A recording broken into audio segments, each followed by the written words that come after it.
Preseason testing is a fundamental part of F1 when I, the casual fan, will try to draw conclusions only to realize early in the season that said conclusions were wrong entirely. So why make this video, you ask? Well, I realize that there is much to learn from what we cannot take away. Instead of giving you definite predictions that will inevitably fail, I will try to explain why you can't trust your eyes when it comes to the 2025 preseason testing.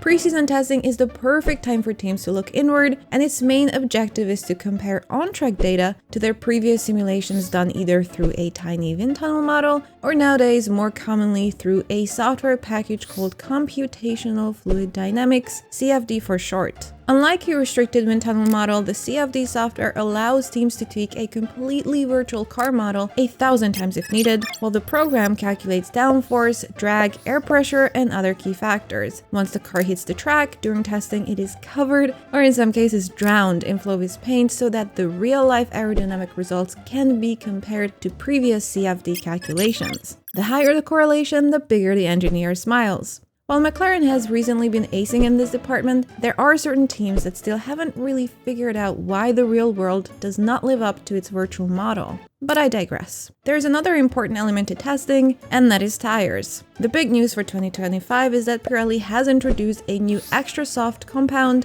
one that nobody actually tested last week. Will it even last a whole qualifying lap without degrading? We don't know. But it will likely be brought to Monaco to spice things up alongside a mandated two-stop strategy for the race weekend. Other tire changes include a slightly softer C2 compound, meaning that on some tracks where this is the hardest tire, teams might be forced to pit earlier. Apparently, the C4 and C5 tires will degrade less than last year, but since the latter wasn't tested, this is still a big question mark.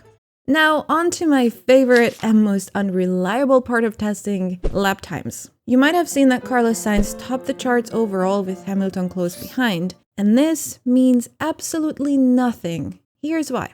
First of all, especially in the case of performance laps, it is nearly impossible to tell how much fuel the driver is running with. The engine mode is also completely unclear. Some teams opt to turn their engines down, leading to the phenomenon called sandbagging. Second, the 3 fastest lap times were all set on day 2 of testing, thanks to cooler track temperatures and less wind compared to the final day. Lastly, although most teams set their fastest laps on the C3 compound, which will be the softest tire for the upcoming Bahrain GP, some drivers used C4s, which makes direct comparisons a bit tricky. To back up my claims about how inconclusive these results are, let's take a look at the 2024 testing leaderboard, and I rest my case. Now, when it comes to race simulations, we are missing some data.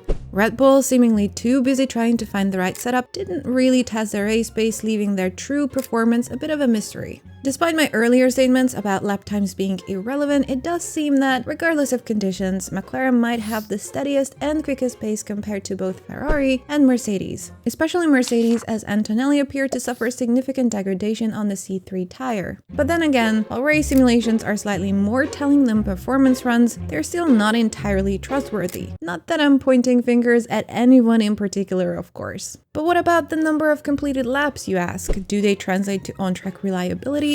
Well, no, not in 2025. This is the last year of the ground effect era, and based on 2024 alone, it is clear that all cars are reliable. The number of DNFs due to non-driver mistakes were extremely low last year, and that trend will likely continue. Keep in mind that 2025 is a transitional year when teams have to decide how to allocate their budget between this season and next year's development. Thus, it is not at all surprising if most teams simply see 2025 as an extension of the last season and will not bring major changes to their car overall, especially those who have nothing important to lose now, but everything to gain in 2026. One last thing to keep in mind is that starting with Spain, there will be a mini regulation change, aka the removal of flexi wings, and this can slightly stir up the competition midway through the season. But I turn to you now. Do you think McLaren will be unstoppable this season? Which midfield team do you expect to have made the biggest step forward? And do you believe Red Bull's narrative that despite keeping the same design concept and facing many interruptions during testing, the car will actually be more competitive this time? Let me know in the comments below.